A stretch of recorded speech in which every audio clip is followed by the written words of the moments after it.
Salut à tous, bienvenue dans cette nouvelle vidéo. Aujourd'hui, on va faire un petit tour des outils qui sont utilisés par les couteliers, ou du moins des outils que j'utilise moi.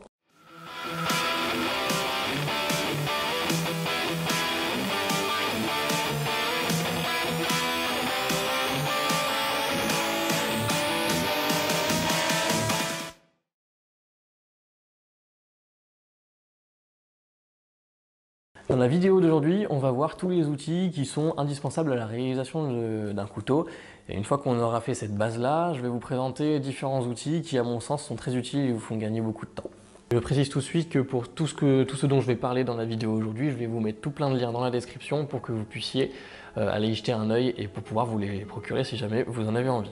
Bien sûr, pour la plupart de ces liens, ce seront des liens affiliés. Autrement dit, si jamais vous passez par ces liens pour acheter un produit, il y a une toute petite partie de votre panier qui va me revenir. Pour vous, ça change absolument rien, ça ne vous coûte pas plus cher, mais c'est juste un moyen pour vous de supporter la chaîne. Moi, ça me donne un petit coup de pouce.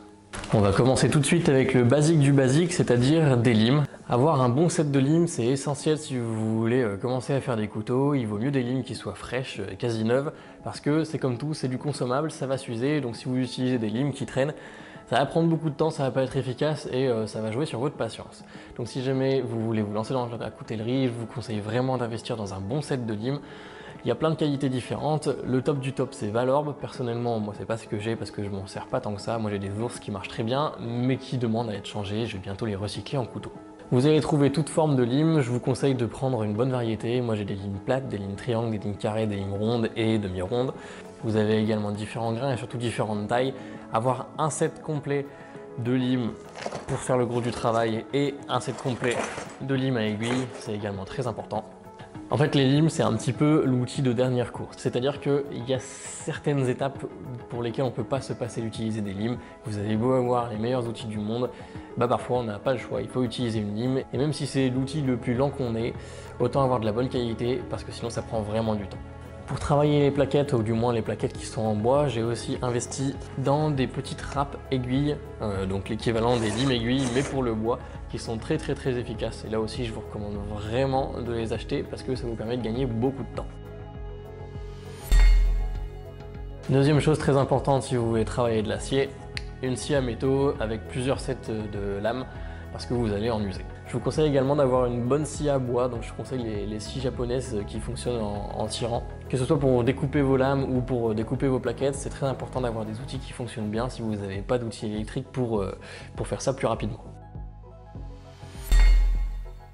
Évidemment, pour pouvoir percer des trous dans vos lames, vous allez avoir besoin d'une perceuse, on va en parler juste après, et surtout de forêt. Je vous conseille d'acheter des sets de forêt qui sont de plutôt bonne qualité, donc je penserai à du HSS notamment pour percer tout ce qui va être acier recuit ou acier tendre. Et je vous recommande vivement aussi d'investir dans un set de forêt pour percer du béton par exemple, tout simplement parce que si votre acier est trempé, vous allez avoir du mal à le percer avec ces forêts-là, alors que les forêts à béton, eux, ils vont pouvoir. C'est bien d'avoir un set complet pour pouvoir avoir toutes les tailles, mais s'il y a une taille que vous utilisez souvent, après ça peut être plus intelligent de les acheter à l'unité, parce que ça va être certes beaucoup plus cher, mais on va vraiment y gagner en qualité. Et c'est très important aussi que vous appreniez à les affûter. Ça vous évitera de passer des dizaines et des dizaines de forêts, alors que même quand il y en a un qui casse, la plupart du temps, on peut juste le réaffûter et il fonctionne très bien. Pour pouvoir percer nos trous, évidemment, on va avoir besoin d'une perceuse. Donc ici, moi j'ai la chance d'avoir accès à une perceuse à colonne. Si vous n'en avez pas, vous pouvez tout simplement utiliser des perceuses soit sans fil ou des perceuses avec fil, peu importe.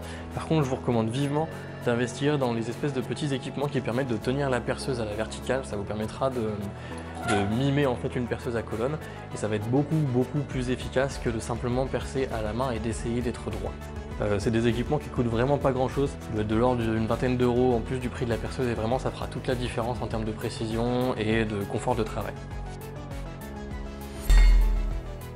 Pour pouvoir fixer votre plaquette sur le manche, vous avez différentes options. Si vous voulez fonctionner comme moi je le fais de temps en temps ou comme Andrea Paravicini le fait, c'est-à-dire uniquement en riftant les plaquettes, il n'y a aucun problème, mais pour ça il va vous falloir un petit peu de matériel. Donc au minimum quelque chose qui vous serve d'enclume. Ici c'est un gros bout de ferraille sur lequel mon père a soudé 2 barres en acier pour servir de poignée. C'est dense, c'est assez épais et c'est parfait pour pouvoir servir de mini enclume. Vous allez également avoir besoin d'un petit marteau boule, parce que cette face-là va être essentielle pour mater vos rivets. Et enfin, pour couper vos matériaux qui vont vous servir de rivet, il va vous falloir une bonne pince coupante. Ça peut paraître bête comme ça, mais pendant longtemps j'ai travaillé avec une pince coupante qui était plus courte et finalement c'était assez difficile de couper ne serait-ce que du 3 mm, de l'acier de 3 mm. J'ai investi dans une autre pince qui n'est pas franchement très chère mais qui est beaucoup plus efficace. Je peux couper jusqu'à du 4 ou 5 mm avec ça. Donc là encore, c'est pas nécessaire. Si vous avez une scie à métaux, vous pouvez couper tous vos rivets avec la scie à métaux, mais c'est du confort de travail et c'est quand même beaucoup plus pratique et beaucoup plus rapide. A l'inverse, si vous optez pour un collage, je vous recommande d'investir dans plein de petits serre-joints. Ceux-là sont pratiques parce qu'ils sont vraiment très rapides à ajuster et ils serrent relativement fort. Ça va vraiment être pratique pour maintenir les plaquettes en place. Par contre, pour soutenir votre pièce lors des découpes, ça va être important d'avoir des serre-joints qui sont un petit peu plus costauds que ça. Là encore, je vous conseille de quand même lui mettre le prix parce qu'il y en a qui sont vraiment pas chers, ils sont en plastique, etc. Mais c'est vraiment pas stable, ça se dessert tout seul, c'est vraiment pas top. Alors qu'avec un bon serre-joint qui est quand même assez lourd et bien en acier assez épais, là vous allez avoir aucun problème. Si vous travaillez à la main, ça va être très important d'avoir quelque chose pour maintenir votre pièce. Donc pour ça, il y a un outil qui est quasiment indispensable, c'est un étau. Donc il existe différentes tailles, plein de prix différents. Globalement, nous on n'a pas besoin de quelque chose qui puisse battre des records. On va pas taper dessus comme un forgeron pourrait s'en servir pour maintenir une pièce à chaud et ensuite taper.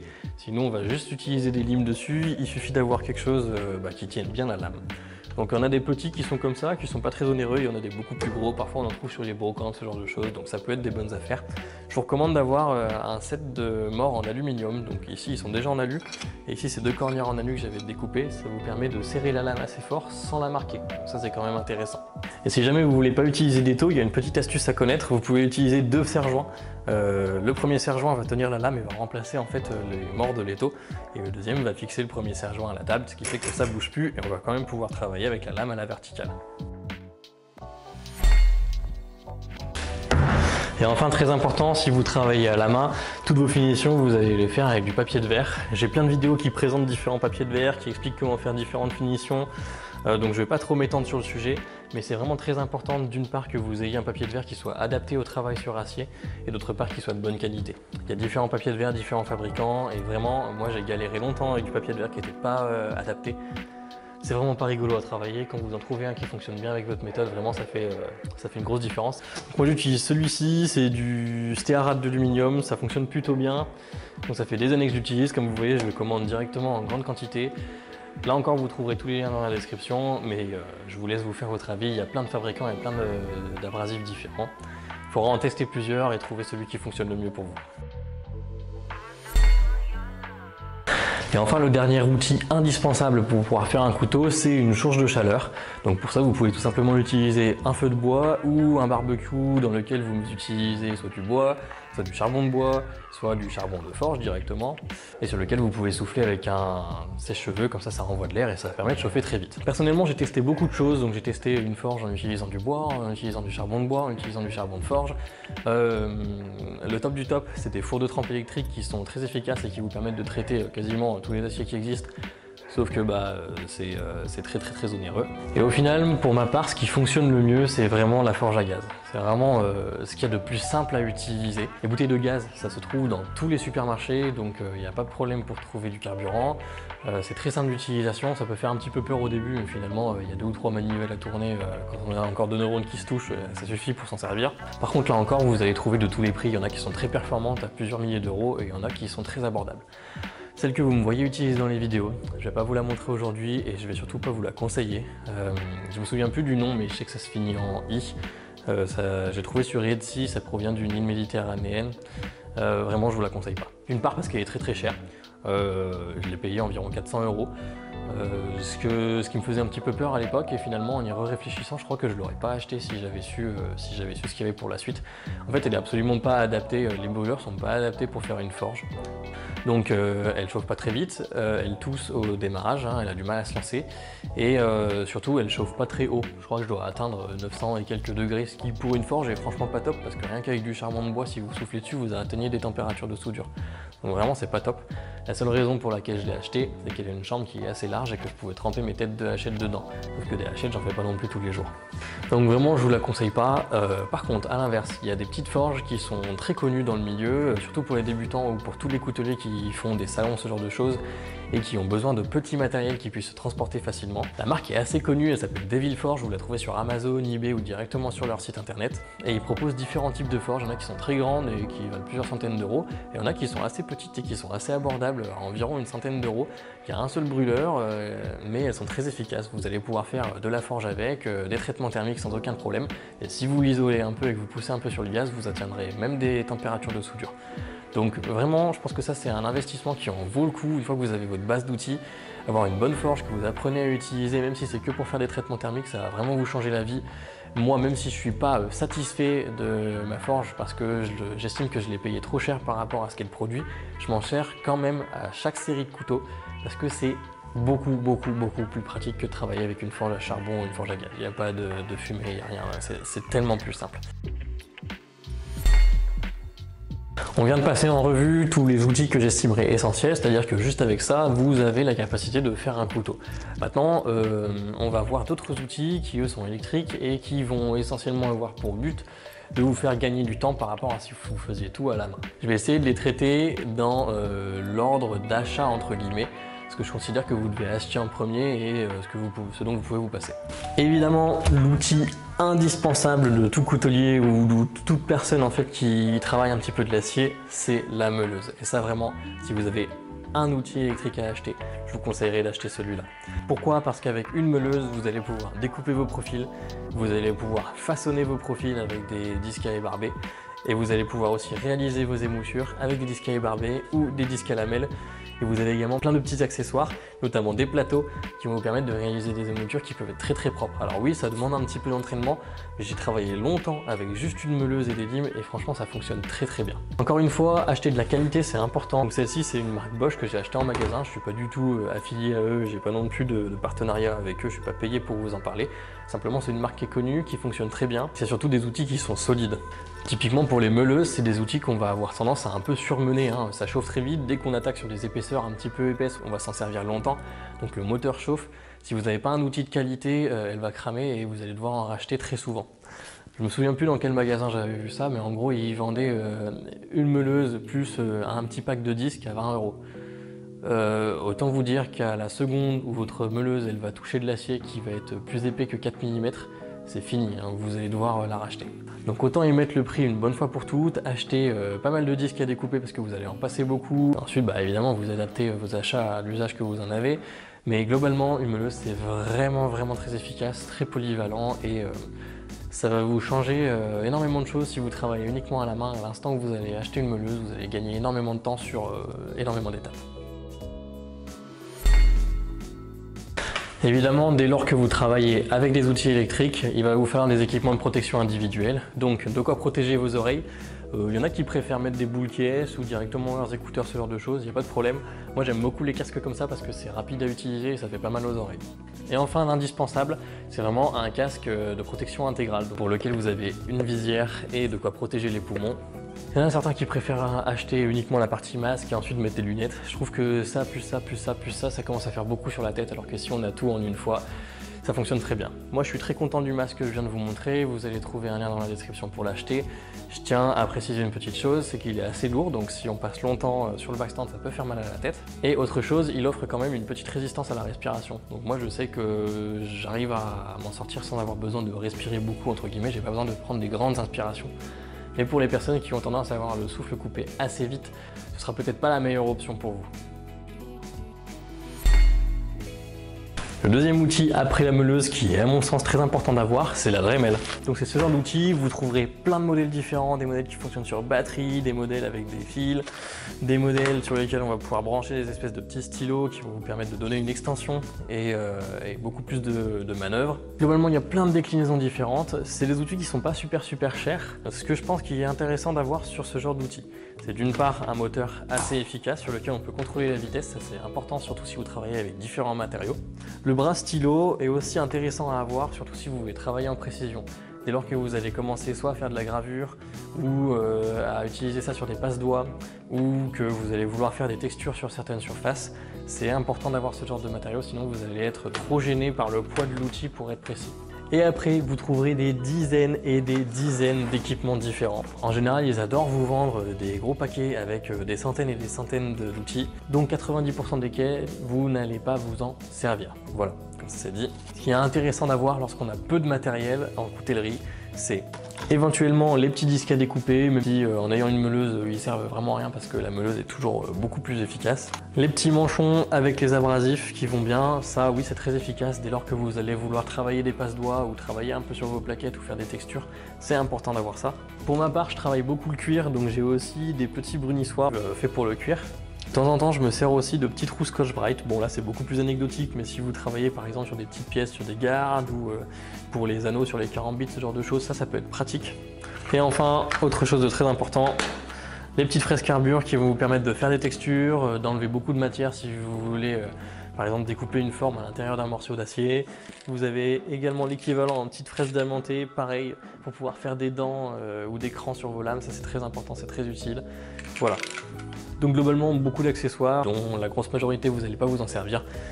Et en fait, le Dremel, c'est très bien tant que vous n'avez pas de backstand avec un attachement pour petite roue, parce que dès lors que vous avez ça, vous vous en servez presque plus. Donc c'est très bien, mais c'est un outil qui est transitoire et qui sera moins utilisé lorsqu'on aura des outils plus performants.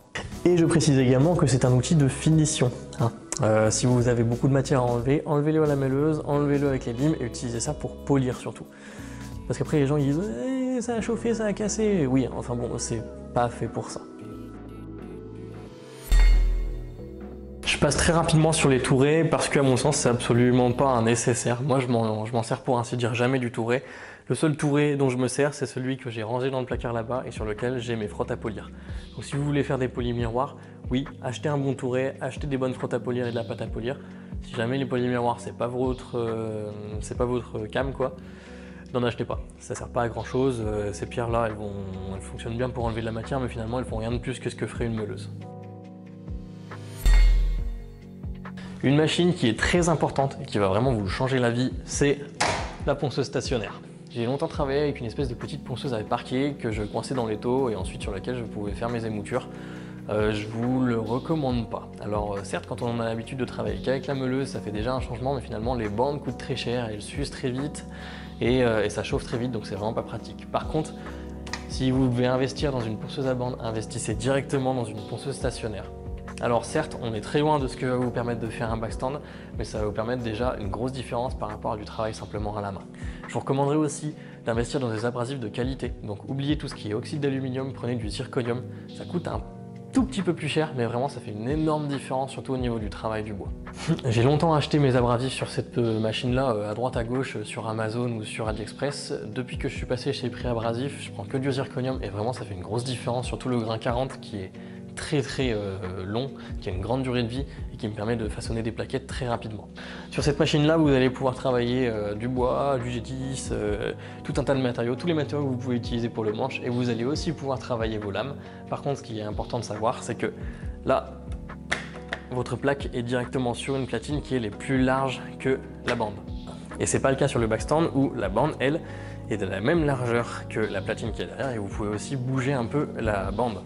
Et ça fait une grosse différence en fait, parce que lorsque vous allez vouloir faire vos émoutures, si vous avez une plaque qui est plus large, vous n'allez pas pouvoir mettre de l'angle là, parce que votre couteau il va buter contre la plaque. Et donc si vous voulez faire des émoutures là-dessus, vous ne pourrez pas, parce que là, votre couteau il bloque, vous n'allez pas pouvoir donner de l'angle, sinon ça va décoller votre lame.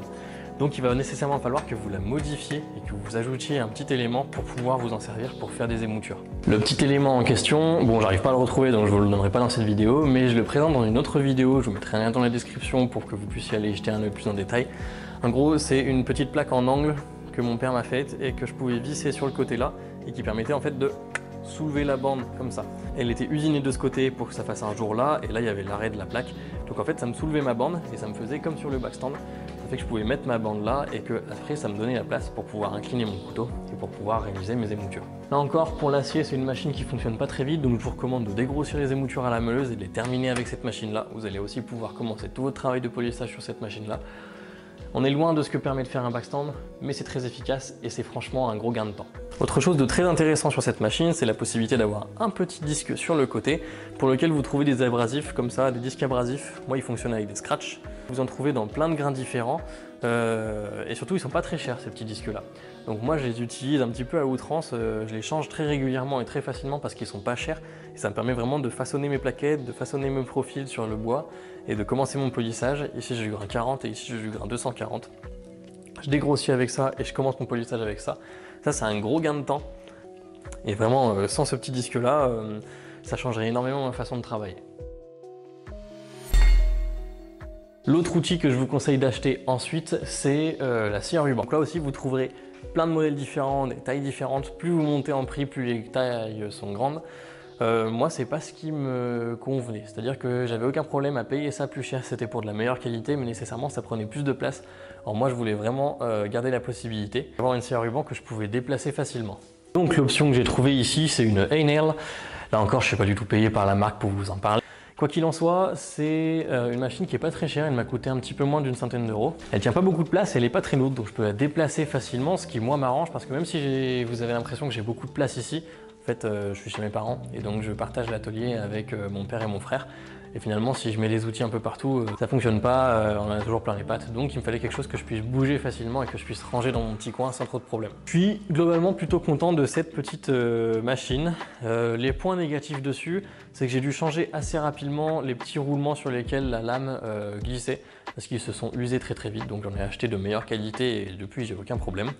Il y a beaucoup de pièces qui sont en plastique, donc là aussi il y a des trucs qui ont pété. Là par exemple, cette petite roue là, j'ai dû refaire un maintien avec un petit bout de ferraille pour pouvoir y maintenir. Donc globalement, c'est vraiment un peu une entrée de gamme, mais qui fonctionne plutôt bien si vous vous limitez à du détourage de plaquettes et éventuellement pour débiter des plaquettes aussi si vous partez de bloc et que vous voulez faire vos plaquettes. Globalement, le guide, il sert à rien, vous pouvez le balancer. Il n'y a absolument aucune précision, dès lors que la lame est un petit peu usée, elle va dévier. Donc, si vous voulez débiter les plaquettes, vous avez plus vite fait de rendre la surface plate sur une ponceuse, puis de tirer votre trait bien droit avec un pied à coulisse ou ce genre de choses, et ensuite de suivre à main levée le trait avec votre scie, et ensuite de replaner sur la ponceuse à bande. Ce sera beaucoup plus simple et vous arriverez plus facilement à vos objectifs. Vous trouverez des lames assez facilement sur ce genre de modèle. Pareil, j'en achète à droite à gauche. Un peu chiant à mettre, faut dire les choses telles qu'elles sont, hein. C'est pénible à enfiler, mais une fois que c'est là, ça va bien.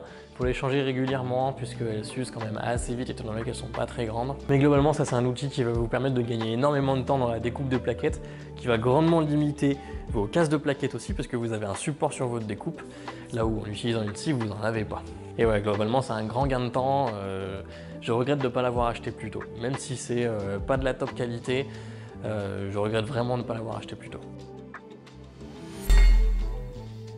Et enfin, le dernier outil en coutellerie, c'est le backstand. Donc je pourrais en parler, d'ailleurs j'en ai parlé dans une vidéo spécialement dédiée.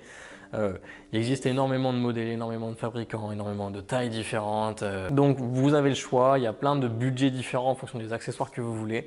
Celui-ci vient de Pologne, c'est Paweł Prudzinski qui le fabrique. J'ai déjà une vidéo qui le présente tout en détail et qui présente également les différents accessoires que j'ai.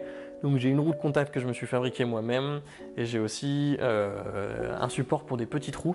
Ce support pour les petits trous, il est très intéressant et il remplace en fait une Dremel, ni plus ni moins. Avec cet outil-là, il y a une grande courbe d'apprentissage, c'est vraiment pas simple à utiliser, mais par contre ça fait vraiment toute la différence et ça remplace en fait la bande sur votre ponceuse stationnaire. Par contre, si vous en achetez un, je vous recommanderais de faire attention à deux choses. La première, c'est la dimension. Il existe des backstands qui sont vendus avec des dimensions un petit peu bizarres. Donc après, ça devient compliqué pour trouver des bandes facilement. Si vous voulez trouver des bandes facilement, je vous conseillerais le 50 par 1220 mm ou le 50 par 1500 mm ou le top du top pour lequel vous aurez le plus de bandes, c'est le 50 par 2000. C'est vraiment le standard. Tous les sites de vendeurs d'abrasifs vont vendre des bandes en 50 par 2000. Donc si vous avez les moyens et la place pour acheter un backstand en 50 par 2000, faites-le. Ce sera beaucoup plus simple pour trouver des abrasifs. Autre chose que je vous conseille d'avoir sur votre backstand, c'est la possibilité de faire ça. Alors ça paraît tout bête, hein, mais vraiment, pouvoir travailler en regardant ce qu'on fait, plutôt qu'être tordu comme ça et de se casser le dos, c'est vraiment très important. C'est vraiment un gain de temps, là encore c'est du confort de travail. Et en plus, en utilisant ça, vous allez pouvoir faire certaines émoutures ou certaines étapes que vous aurez beaucoup de mal à voir et à faire précisément en utilisant le backstand dans cette position-là. Donc la possibilité de le basculer, c'est très important. Et enfin, dernière chose très importante sur ce genre de machine, des machines qui sont très efficaces, qui tournent très vite et qui ont des moteurs assez puissants. Par contre, le problème, c'est que ça tourne parfois trop vite. Donc ça fait chauffer l'acier assez vite. Dès qu'on monte sur des grains assez élevés, ça commence à chauffer très vite. Et surtout, vous allez avoir beaucoup de mal à travailler le bois avec ça parce que les bandes vont s'encrasser très vite et ça va brûler votre matériau très rapidement. Donc, si vous en avez le budget, la place, la possibilité, encore une fois, je vous recommanderais très vivement de l'acheter avec un variateur de fréquence. Oui, c'est un surcoût qui est non négligeable, mais là encore, ça va vous permettre de ralentir la vitesse de la bande et d'utiliser votre backstand à son plein potentiel, entre guillemets. Si vous avez un backstand avec les bonnes dimensions pour lesquelles vous trouvez des bons abrasifs sans aucun problème et que vous pouvez réduire la vitesse de la bande, vous n'avez plus besoin de ponceuse stationnaire. Alors que moi, avec mon backstand, je n'ai pas la possibilité de réduire la vitesse, donc ça veut dire que tous les matériaux pour le manche, je dois obligatoirement les travailler sur la ponceuse stationnaire. C'est vraiment un petit handicap, ça fait perdre un petit peu de temps, ça oblige à acheter plusieurs abrasifs de plusieurs dimensions différentes, donc c'est pas pratique, mais pour des questions de place et de coût à l'époque à laquelle j'ai acheté ce backstand, j'avais pas pris le variateur de fréquence. Si vraiment vous êtes limité en budget, je vous recommande de prendre un plus petit modèle, donc un 50 par 1220, et de prendre un variateur de fréquence, plutôt que de prendre un 50 par 2000 sans variateur de fréquence. Vraiment, à choisir, il vaut mieux pouvoir moduler la vitesse de la bande, parce que vous n'allez pas du tout être limité par un petit modèle comme ça. Moi, j'ai fait des très grandes lames sans aucun problème. Par contre, si vous n'avez pas la possibilité de moduler la vitesse de votre bande, vous aurez forcément besoin d'une autre machine pour pouvoir travailler vos manches, et ça c'est quand même dommage. Je ne vais pas parler beaucoup plus longtemps du backstand, comme j'ai dit, j'ai une vidéo qui est dédiée à ça. Je ne vais pas non plus parler de l'immense variété d'abrasifs qui est disponible sur cette machine. Là aussi, j'ai plein d'autres vidéos dédiées à ça, en fonction des finitions, en fonction des abrasifs qu'on utilise. Je vous laisserai jeter un œil si vous êtes intéressé. Mais en gros, globalement, c'est l'outil indispensable du coutelier et je pense que paradoxalement, c'est plus ou moins celui qu'on peut acheter en dernier par rapport aux autres outils que je vous ai présentés. Lui est très pratique, permet de gagner beaucoup de temps, mais finalement, il n'y a aucune tâche que lui fait et qu'on ne peut pas faire avec des outils que j'ai présentés avant qui eux sont moins onéreux, mais c'est plus pratique et plus rapide. Voilà, donc la vidéo touche à sa fin. Je vous ai fait une rapide présentation de tous les outils que j'ai moi. Évidemment, il existe d'autres outils pour d'autres usages, notamment si vous voulez faire des couteaux pliants. Parfois, il faut investir dans des machines qui sont très chères mais aussi très performantes. Donc vous allez trouver plein d'autres usages, plein d'autres outils, ce genre de choses, mais si vous voulez faire les mêmes couteaux que moi, vous n'avez pas besoin de plus d'outils que ce que je vous ai présenté aujourd'hui. Voilà, donc j'espère que la vidéo vous aura plu. Si c'est le cas, n'hésitez pas à la liker, à la partager, me dire ce que vous en avez pensé. Si vous avez des questions, n'hésitez pas à les poser en commentaire. J'essaierai d'y répondre au mieux. En attendant, je vous dis à la prochaine dans une future vidéo et d'ici là, portez-vous bien.